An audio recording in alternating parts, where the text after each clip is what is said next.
Alright, so this is going to be a tutorial video on how I built this fire alarm panel.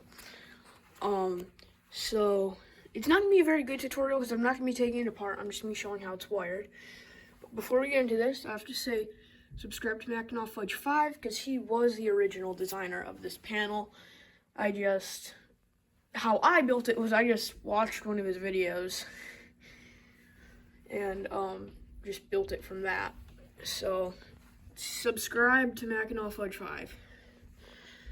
So, anyways, I'm going to take off the capacitor bank I'll just show you how this is built first. This is basically, there's a whole bunch of capacitors.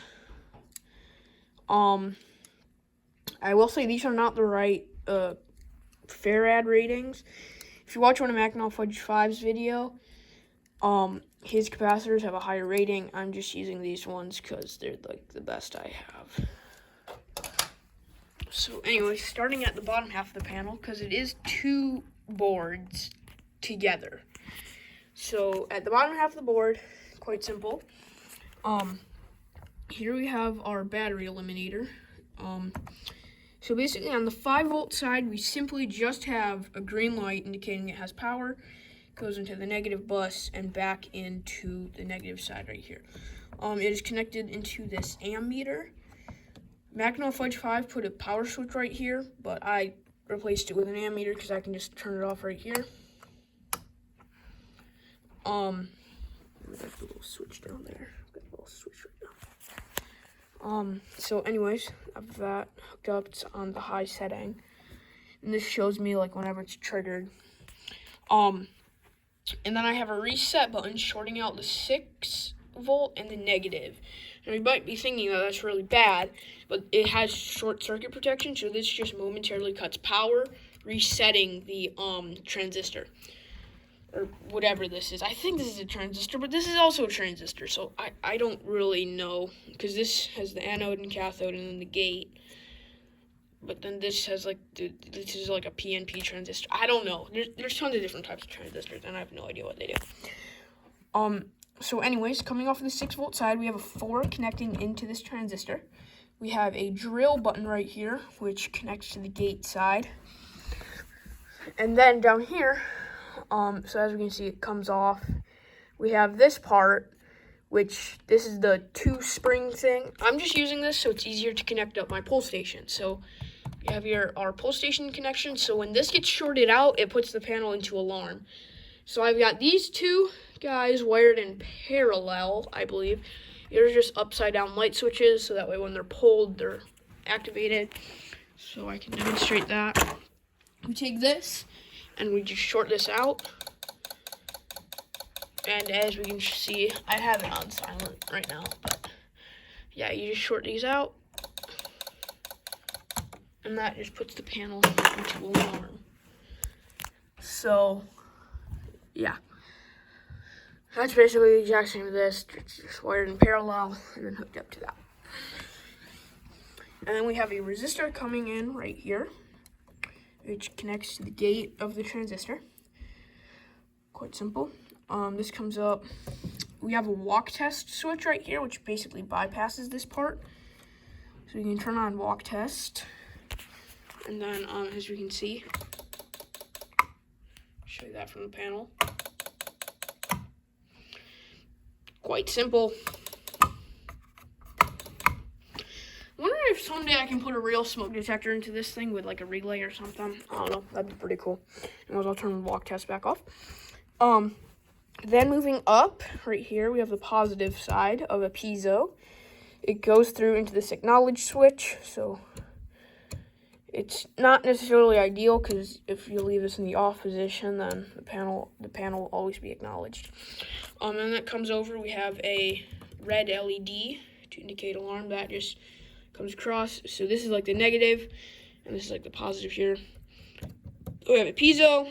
And then coming across, we have an LED, and then both negatives go into here.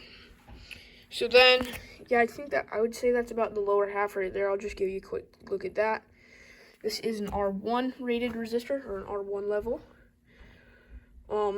Okay, I'll show you this half right here. So these two alligator clips I'm using LED clips because I don't really have anything better. They just simply connect into these batteries. The battery part here, ignore this part for now. I'm just looking at the battery part here. So we have 2 batteries. So that will make 6 volts. So we have the positive side hooked up here, and then the negative is connected to the negative, and then I have a power switch here. So I usually leave this off, but I can turn it on. The panel does charge the batteries, but like very slowly, and it doesn't even charge them if this is off. So anyways, I can demonstrate it. We unplug it, it stays on. However, the only problem is that its current is like so stupidly low. Like, bro, it can't even make the relay click. It's so weak. Like, you can see the panel's coding, but the batteries are so weak, it can't even make the relay click. I plug this in, and bam, power's restored. Okay, there they are. Now they're clicking, but you can see just how crazy dim they are. And when I turn on the speaker, the lights just completely go off, and the speakers don't even sound right.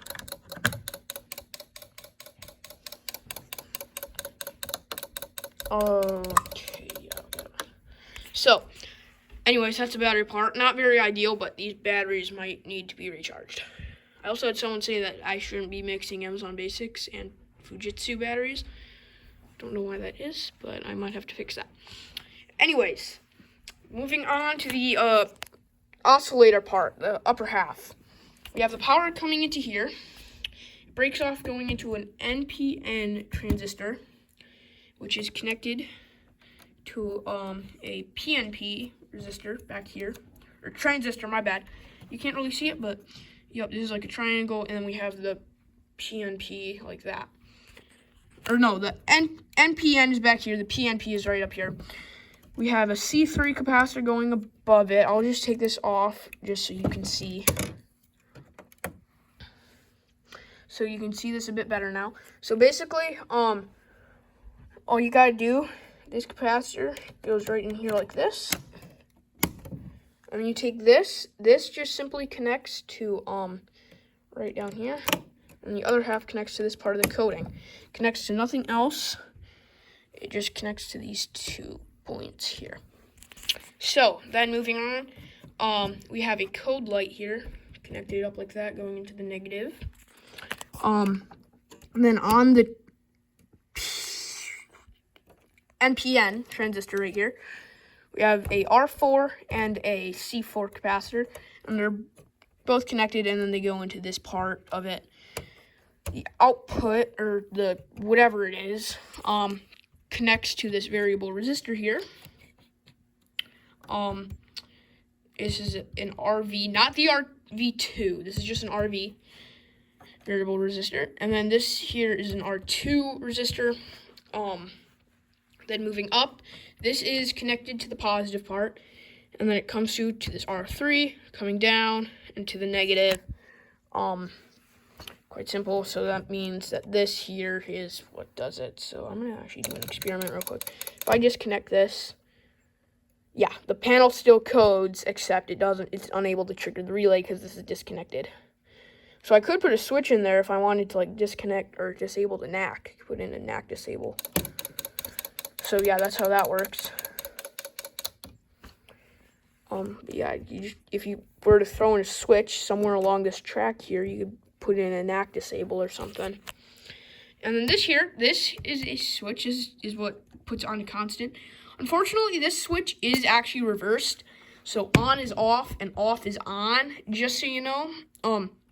It did just actually kind of work out though, because off meant the coding was off, so it would be on constant. That just lets the power flow through, because again, it's reversed, so off is on. And then when it's on, the power is blocked, so it has to go through the oscillator circuit. So this is basically just an oscillator circuit bypass. So if you put in a switch that's not reversed, it's gonna be off for on and on for off. But yeah.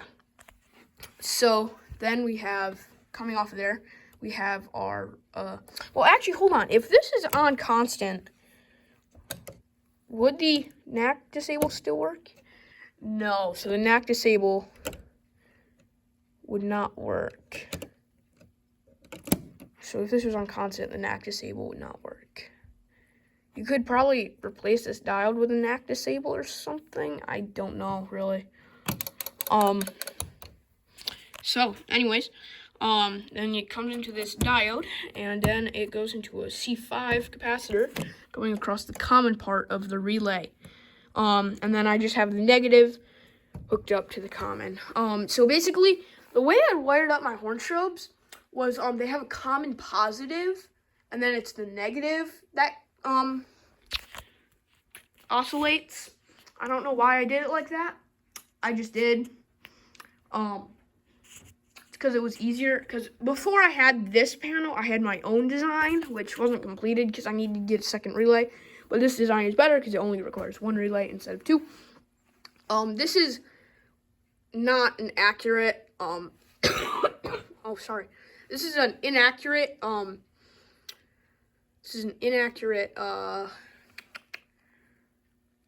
inaccurate schematic of the design I was going to build. So we had two relays.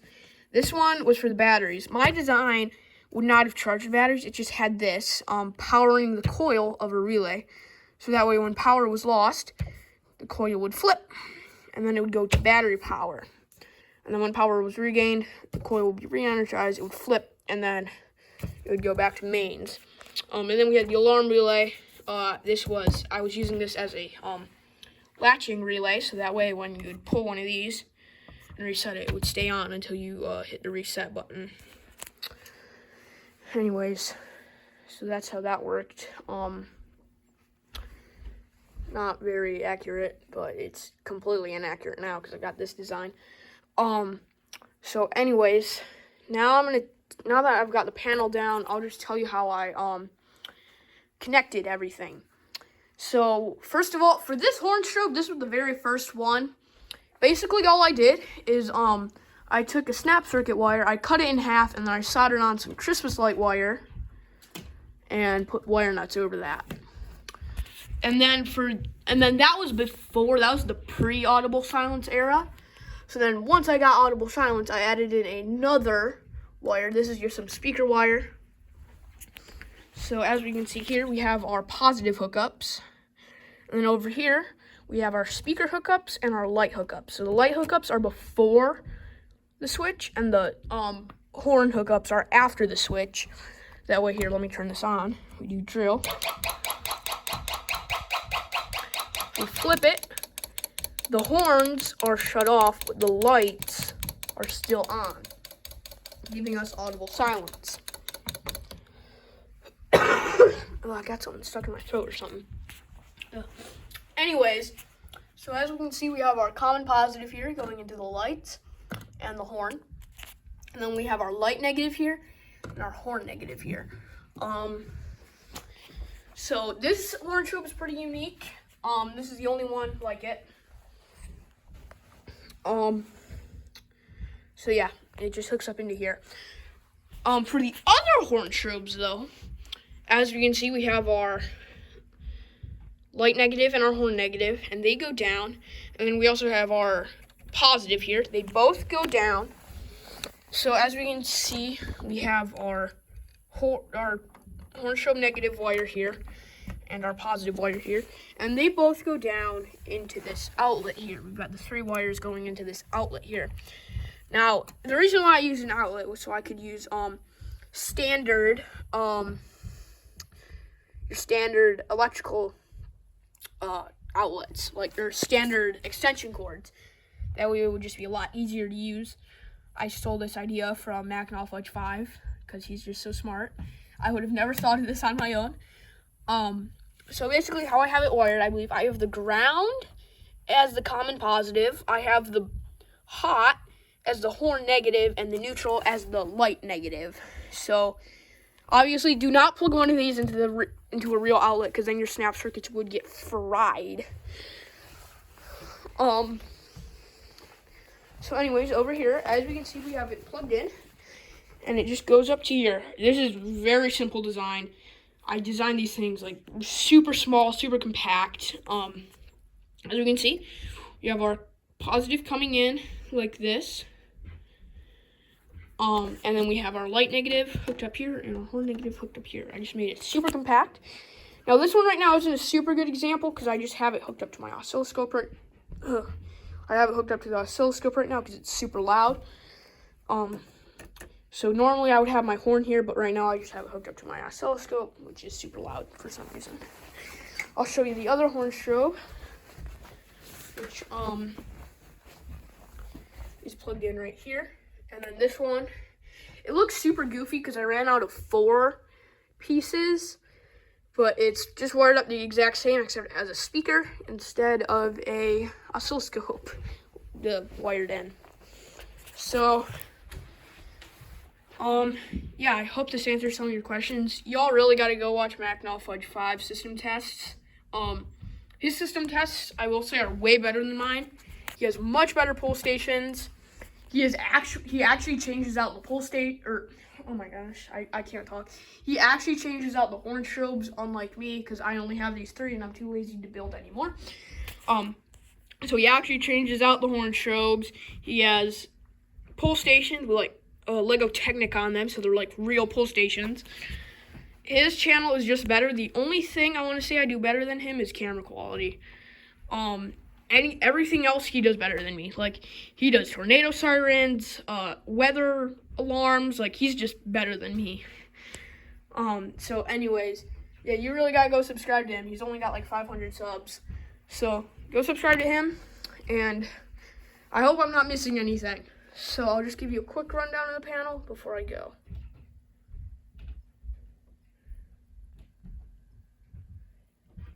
So yeah, that's that. See ya.